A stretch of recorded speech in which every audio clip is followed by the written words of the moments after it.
Hello friends, welcome back to my channel Hans World. അപ്പോൾ എല്ലാവരും എന്തെടുക്കുകയാണ്? അപ്പോൾ ഒത്തിരി നാളായി ഞങ്ങളൊരു പുതിയ വീഡിയോ ആയിട്ട് വീണ്ടും വന്നിരിക്കുകയാണ്. അപ്പോൾ ഇന്ന് രാവിലെ ബ്രേക്ക്ഫാസ്റ്റ് ഉണ്ടാക്കുന്നതിൻ്റെ വീഡിയോ ആണ്.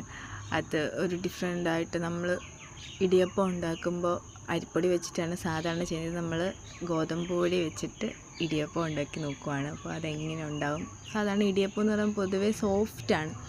അപ്പോൾ ഗോതമ്പ് പൊടിയും കൊണ്ട് നമ്മൾ ഒരു ഇടിയപ്പം ഉണ്ടാക്കുവാണെങ്കിൽ അതെങ്ങനെ സോഫ്റ്റായിട്ട് വരുമോ, അടിപൊളിയാണോ, ടേസ്റ്റിയാണോ എന്നൊക്കെ നമ്മളിപ്പോൾ ഉണ്ടാക്കി നോക്കുകയാണ്. ഞാൻ ഇതുവരെ കഴിച്ചിട്ടില്ല, ഫസ്റ്റ് ടൈമാണ് കഴിക്കുന്നത്. അപ്പോൾ അമ്മയാണെങ്കിൽ അങ്ങനെ ഉണ്ടാക്കിയപ്പോൾ ഞാൻ അത് വീഡിയോ ആയിട്ട് ചെയ്തതാണ്.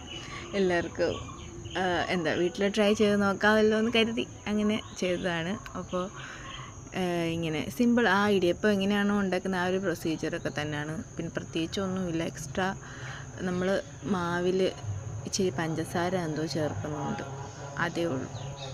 നമ്മൾ ഇഡ്ഡലിത്തട്ടിൽ തേങ്ങ വെച്ചിട്ട് നമ്മൾ റേഷൻ കടയിൽ നിന്ന് വാങ്ങിച്ച ഗോതമ്പ് പൊടിയാണ് നമ്മളിവിടെ എടുത്തിരിക്കുന്നത്. അങ്ങനെ പ്രത്യേകതയുണ്ട്. വളരെ അഫോർഡബിളായിട്ടുള്ള ബ്രേക്ക്ഫാസ്റ്റാണ് നമ്മൾ ഉണ്ടാക്കുന്നത്. എന്നിട്ട് ഹെൽത്തിയുമാണ്. അപ്പോൾ ഇതേ നമ്മുടെ ഇടിയപ്പമൊക്കെ റെഡി ആയിക്കൊണ്ടിരിക്കുകയാണ്. നമ്മൾ അടുപ്പിലാണ് ഉണ്ടാക്കിയത്. അങ്ങനെ ഇടിയപ്പമൊക്കെ കുക്കായി വന്നിരിക്കുകയാണ്. അപ്പം നമ്മൾ കഴിച്ച് നോക്കുമ്പോൾ ഹംബേബി ഇവിടെ ഉണ്ട്. അപ്പോൾ അവനും ആദ്യമായിട്ടാണ് കഴിക്കുന്നത്. അപ്പോൾ ഗോതമ്പ് പൊടിയും കൊണ്ടുള്ള നല്ല സോഫ്റ്റ് ഇടിയപ്പം കഴിക്കാൻ പോവാണ്. ടേസ്റ്റ് ചെയ്ത് നോക്കുകയാണ്. ആദ്യം അവന് കൊടുത്തു, അവൻ കഴിച്ചു. അവൻ കഴിക്കുന്നുണ്ടായിരുന്നു, അവന് ഇഷ്ടപ്പെട്ടായിരുന്നു.